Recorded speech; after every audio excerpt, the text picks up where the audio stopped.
Volvemos a nuestro país para hablar un poco ahora de la historia policial chilena que tiene en este caso como uno de los más escabrosos del último tiempo. Durante 3 semanas, usted recordará seguramente, el país se paralizó siguiendo cada detalle de lo que estaba ocurriendo en Puente Alto, donde partes de un cuerpo humano eran desperdigadas por los alrededores de la población Marta Brunet. Esto iba ocurriendo día a día.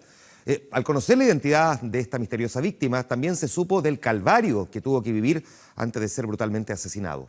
Es la historia de Hans Pozo, que recordamos 10 años después.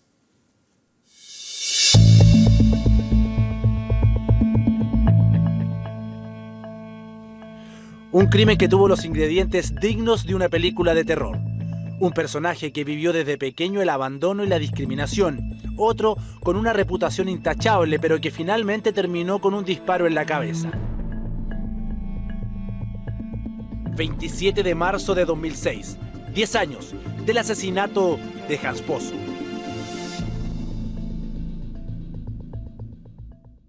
Era el rubio del lugar, era el rucio. Era la persona que, por así decirlo, podría haber surgido en una población donde los demás eran bastante similares entre sí. Y él era el que destacaba porque era más lindo, más bonito, hubiera parecido de otro sector socioeconómico. Y sin embargo, a él lo discriminaban por ser así.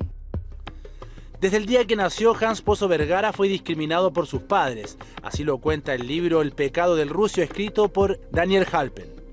Sus ojos de color verde y su pelo claro le provocaban una profunda vergüenza a su padre, quien no tenía ninguno de esos rasgos. Las distintas discusiones con Ada Vergara, la madre de Hans, provocaron que la familia se marchara de la población Marta Brunet de Puente Alto y dejara a su hijo de 2 años con la familia de su cuñado Francisco. Con el paso del tiempo, Hans sintió que seguía siendo el distinto y luego de varios conflictos decidió vivir en la calle. Una de las tantas malas decisiones que tomó durante sus 20 años de vida. Donde este joven que físicamente era diferente al resto, físicamente no era un cabro, digamos, tonto por así decirlo, sino que pudo haber tenido las herramientas para salir de donde estuvo, finalmente con cada decisión se fue enterrando más, hasta que llegó donde estuvo, digamos, descuartizado. El 27 de marzo de 2006, unos niños que jugaban en un peladero cercano a la población Marta Brunet se encontraron con un perro que en el hocico llevaba un pie humano. De inmediato se dio aviso a la policía.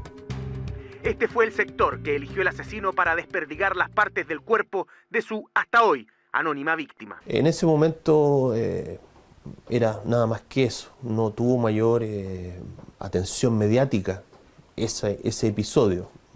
Lo que pasa es que luego se empiezan a encontrar otras partes del cuerpo en días distintos, en lugares distintos. Temprano se reanudó el rastreo en los alrededores de la población Marta Brunet. A las pocas horas, el trabajo dio frutos. Envueltas en una bolsa de basura y dentro de un hoyo estaban las 4 extremidades de la víctima sin manos ni pies.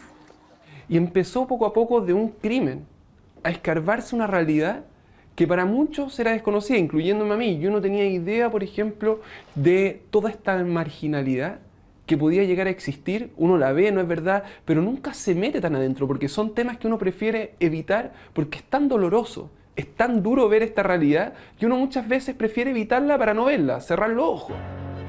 Hans Pozo nunca le perdonó a su madre el abandono, y su obsesión fue durante mucho tiempo saber quién era su padre. Así habría llegado supuestamente a contactarse con Jorge Martínez Arévalo, un conocido trabajador municipal de La Pintana. Según una carta que el funcionario le dejó a su familia, el rucio, como le decían a Hans Pozo, llegó un día hasta la plaza que está frente a la municipalidad para decirle que él era su hijo. Efectivamente, Martínez había tenido una relación con la madre de Hans Pozo, pero en ningún caso él era su padre. Ahí, supuestamente comenzaron las extorsiones de este veinteañero que dormía en un hospital y era consumidor de pasta base. Pero ya es tanto mi deseo por la droga que tengo que acosar a esta persona que me está permitiendo, no es verdad, tener esta droga, entonces se va metiendo en un mundo cada vez más mórbido, cada vez más negro, del cual ya casi es imposible salir. Al tercer día desde el primer hallazgo, el caso ya está en todos los medios. El descuartizado de Puente Alto es tema nacional y Pablo Sabaj es quien lleva la investigación. Fue bien conflictivo el punto mediático porque mucha gente empezó de los policías, del servicio médico legal, de ámbitos investigativos, todos querían colaborar y todos querían entregar sus hipótesis, y todos tenían hipótesis prácticamente completas sobre el caso. Y se nos orientó equivocadamente en más de una ocasión. Tampoco había mucho en ese momento en el país que pasaba, no habían grandes noticias. Entonces se fueron dando distintos elementos que se metieron en una juguera, por así decirlo, y que finalmente hicieron un cóctel perfecto para que esta fuera la noticia durante semanas y las personas se involucraran en lo que iba pasando. El pie y la cabeza fueron encontrados los últimos 2 días en un radio no mayor a 1 kilómetro. El rostro del hombre, aparentemente veinteañero, presenta cortes post-mortem y un impacto de bala en la frente. Se le había imputado la nariz, se le habían retirado los pulpejos en los dedos, le habían sacado tatuajes. Entonces claramente está dirigido a la no identificación. El autor había hecho grandes esfuerzos porque este cuerpo no fuera identificado. Uno podría haberse imaginado que las personas simplemente se sentaban con cabritas frente al televisor a ver cuál iba a ser el próximo pedazo de cuerpo que iba a aparecer. Porque en el fondo, y además cada pista estaba muy bien narrado por la propia policía, por los propios fiscales, porque ellos mismos iban haciendo públicas las distintas pistas que iban saliendo y cómo iban encerrando y llevando hasta allá. Además habían personajes que eran dignos de una película de terror. Tras el hallazgo del segundo pie de la víctima, conservado en frío, un nuevo hecho llegó a la policía tras Juan Molina Muñoz, el dueño de la camioneta denunciada por testigos. En la casa del criador de caballos fueron encontradas una escopeta y una pistola, una sierra, una nevera y una funda de almohada con restos de sangre. A pesar de las evidencias, fue dejado en libertad, pero con arraigo nacional. Habría arrancado, mijita, si fuera yo por la cresta. ¿Está muy tranquilo? Pero ¿cómo no voy a estar tranquilo? Yo sí soy guapo, pues yo. Y no he hecho nada. ¿Quién teme con están vinculando? Oiga, la gente envidiosa, pues. Sabaj estaba cada vez más impaciente y con ello también se impacientaban las policías. Tanto carabineros como investigaciones trabajaban con hipótesis distintas.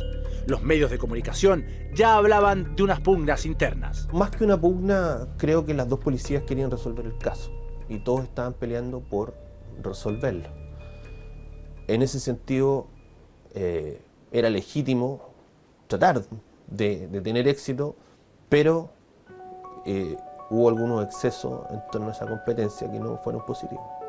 Cuando las posibilidades se agotaban y la gente pedía más datos sobre la identidad de la víctima, el asesino deja la última bolsa que resultó ser la más importante. Aparecieron las manos, pero se comprobó que con un bisturí o con un cuchillo cartonero las huellas dactilares fueron rebanadas.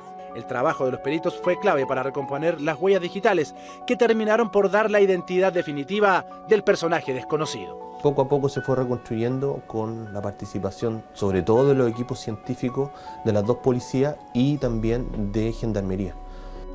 La vida de Hans Pozo pasó de la calle a las drogas y de las drogas a la cárcel. En poco más de 6 años, su destino fue un laberinto.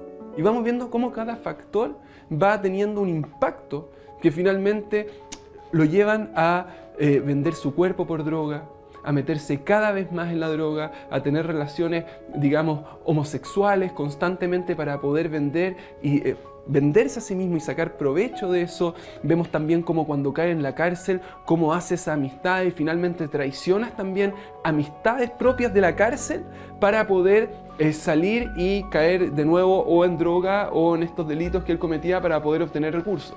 Paradójicamente, las semanas que pasó en prisión sirvieron para identificarlo un par de años después. O sea, si Hans Pozo no hubiese pasado por la cárcel, difícilmente lo hubiesen identificado. Bueno, probablemente hubiese sido más largo porque íbamos a seguir los cotejos, si era necesario, ficha por ficha, reduciendo en torno a la posible edad, digamos. Ahora, si hubiera sido un extranjero, por ejemplo, tal vez nunca hubiéramos determinado su identidad. Según consta en los periódicos de la época, el 7 de abril de 2006, todo Chile supo quién era la persona mutilada de Puente Alto.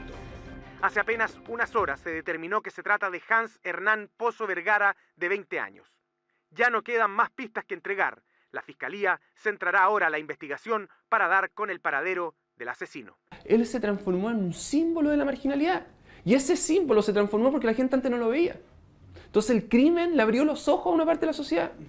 Y tratamos de mantener el secreto, pero la verdad es que el secreto duró no más de 15 minutos y recuerdo perfectamente cuando un periodista con el 13 andaba con la foto de Hans en la mano. Eso dificultó el trabajo de las policías y determinó que lo mediático del caso finalmente entorpeciera un poco las diligencias.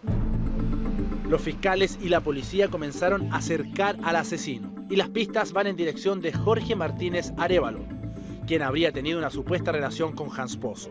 El hombre intachable era seguido por la justicia. Y nos dieron algunos antecedentes, distintos antecedentes, que conducían a distintas partes.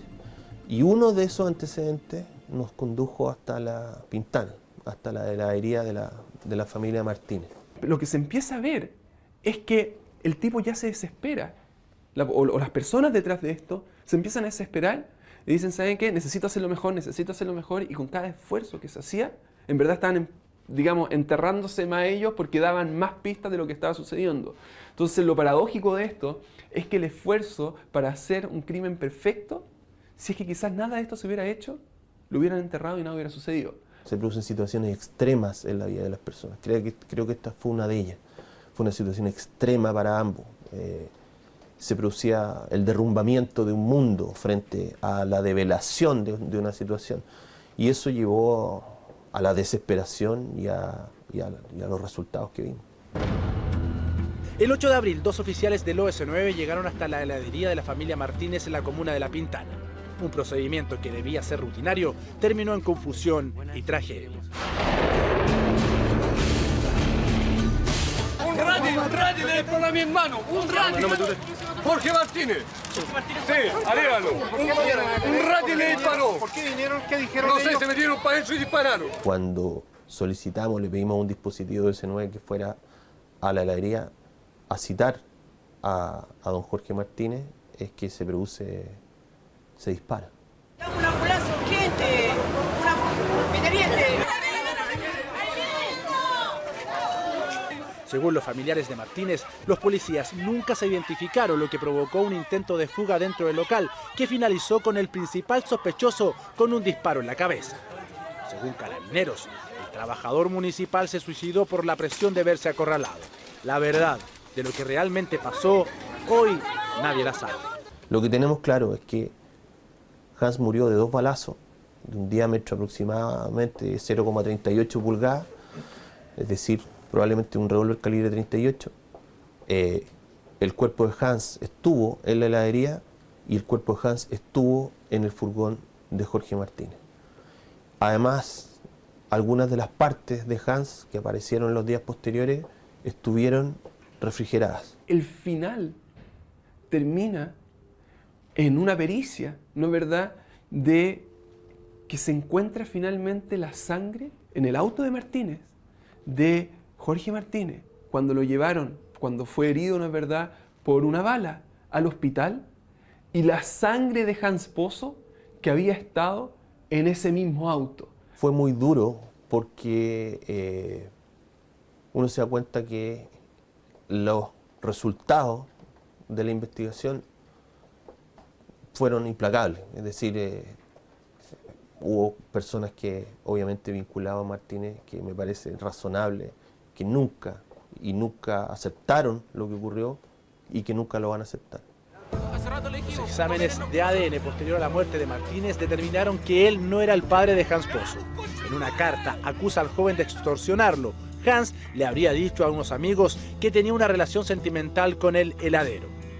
Con los protagonistas muertos, la verdad de esta relación nunca se sabrá.